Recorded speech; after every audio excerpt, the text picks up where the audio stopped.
રાજકોટમાં 2 દિવસથી માવઠાને લઈ ખેડૂતો પરેશાન છે। કિસાન કોંગ્રેસ નેતા પાલ આંબલિયાએ સહાયની માંગ કરી। ગઈકાલે અનેક વિસ્તારોમાં 1 થી 1.5 ઇંચ વરસાદ પડ્યો।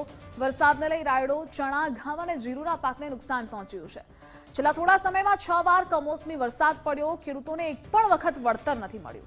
તાત્કાલિક સર્વે કરી વળતર ચૂકવવા સરકાર સામે માંગ કરી છે। પાક વીમાની કોઈ પણ યોજના અમલમાં નહીં હોવાનો પણ દાવો કર્યો। ગુજરાત સૌરાષ્ટ્રભરની અંદર કમોસમી વરસાદ વરસ્યો છે ને તેના કારણે ખેડૂતોને પાકમાં નુકસાન થયું છે। કોંગ્રેસ નેતા પાલભાઈ છે, તેઓની સાથે વાત કરશું। પાલભાઈ, વરસાદના કારણે જે રીતના નુકસાનીની વાત આવે છે, અત્યારે કયા પાકમાં સૌથી વધારે નુકસાની થાય છે તેવી શક્યતાઓ છે? ગઈકાલે જે વરસાદ પડ્યો ગુજરાતના અલગ અલગ ભાગોમાં 1.5 ઇંચથી લઈ અને લગભગ 1.5 ઇંચ સુધી વરસાદ પડ્યો એવા અખબારોના અને જાહેર માધ્યમોથી જાણવા મળ્યું છે। અને આ જે વરસાદ છે એના કારણે સૌથી વધારે કેરીનો પાક છે એને નુકસાન થયું છે, જીરાના પાકને નુકસાન થયું છે, વરિયાળી છે, રાયડો છે, ચણા છે, ઘઉં છે, આ તમામ પાકોને નુકસાન થયું છે। પણ સરકારશ્રીને ગુજરાત ફર્સ્ટના માધ્યમથી મારી એક વિનંતી સાથે માંગ છે કે અગાઉ આ વર્ષની અંદર જે 6 કમોસમી વરસાદો થયા એમાં દરેક વખતે મોદી સાહેબની જેમ ગેરંટી હવાઈ છે, એવી જ રીતે સરકારે હવાઈ વાયદાઓ કર્યા કે અમે સર્વે કરશું, ખેડૂતોને પાક વળતર આપશું, પણ 6 વખતમાંથી એક પણ વખત વળતર આપ્યું નથી। બીજું 10 ઓગસ્ટ 2020ના દિવસથી પ્રધાનમંત્રી પાક વીમા યોજના બંધ છે ગુજરાતમાં। એની જગ્યાએ મુખ્યમંત્રી કિસાન સહાય યોજના લઈ આવ્યા તો એ મોદી સાહેબની ગેરંટી જેવી હવાઈ થઈ ગઈ। એક રાતી પાઈ પણ ખેડૂતને 2 વર્ષમાં ન મળી। છેલ્લા 2 વર્ષથી ગુજરાતના ખેડૂતો રામ ભરોસે છે।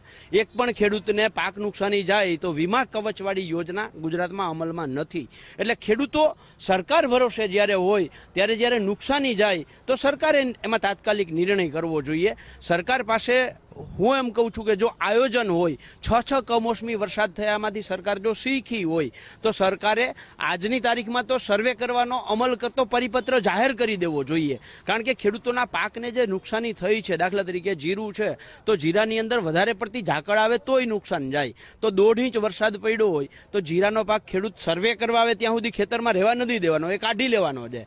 દરેક ગામની અંદર તલાટી મંત્રી છે, ગ્રામ સેવક છે, જ્યાં વરસાદ નથી થયો એવા તલાટી મંત્રીઓ ગ્રામ સેવકોને ડાયવર્ટ કરવામાં આવે, જ્યાં વરસાદ થયો છે ત્યાં મોકલી અને 48 કલાકમાં સર્વે કરવું હોય, સરકાર ઈચ્છે, સરકારની દાનત હોય તો સર્વે થઈ શકે એમ છે। સર્વે કરાવી અને તાત્કાલિક ખેડૂતોને વળતર આપવામાં આવે એવી ગુજરાત ફર્સ્ટના માધ્યમથી ગુજરાત કિસાન કોંગ્રેસની માંગણી છે।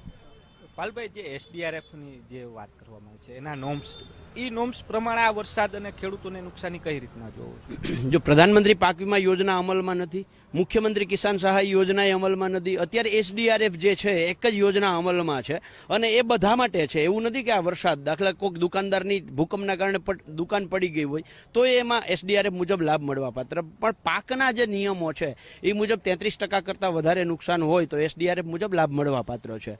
પણ આ 33%થી વધારે નુકસાન છે કે નહીં એ નિર્ણય કોણ કરશે? તાકે સર્વે થાય ત્યારે થાય। હવે સર્વે કરવા માટે માની લો કે 8 દિવસ પછી સરકાર પરિપત્ર કરે, પછી જીરાના પાકને કે ઘઉંના પાકને જોવામાં જાય તો ખેડૂતોએ પાક તો કાઢી લીધો હોય। આંબાના મોર છે એ વધારે પડતા પવનના કારણે ખરી જતા હોય તો 1.5 ઇંચ વરસાદ થાય તો આંબાના મોર છે એ ખરી જ ગયા હોય તો એના કારણે નુકસાન થયું જ છે। આંબો લીલોછમ દેખાવાનો તમને, પણ એ નુકસાનીનું સર્વે છે એ સર્વે કાં તો એમાં કૃષિ વૈજ્ઞાનિક કોઈ હોય, એ તો સરકારે કોઈ રાખ્યા નથી।